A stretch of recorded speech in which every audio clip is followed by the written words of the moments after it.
You can only bet this in Colorado. I do like where you're going first, Ryan. You like the Baltimore Ravens. This was one of the teams that had the most movement overnight, with the Ravens going from 12 to 1 to take Julio Jones to now 5 to 1 on the FanDuel Sportsbook. Why is Julio Jones a fit for the Ravens? Yeah, I mean, Julio being there in Baltimore, listen, he talked about wanting to play for a winner, right? And let's talk about the Baltimore Ravens, who are basically, just a couple years removed from, being in big games. And everything's been made about Lamar and the passing ability, and it's time to give this guy some respect here.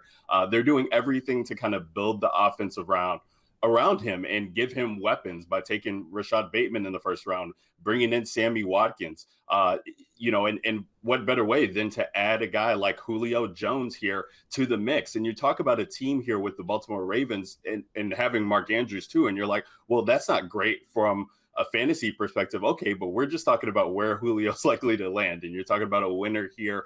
The Baltimore Ravens already have pretty decent odds, plus 1400 to win the Super Bowl. I think that will only go up if Julio Jones were to join this team. Now, they are a little bit restricted by the cap. They could probably try and maneuver some things around.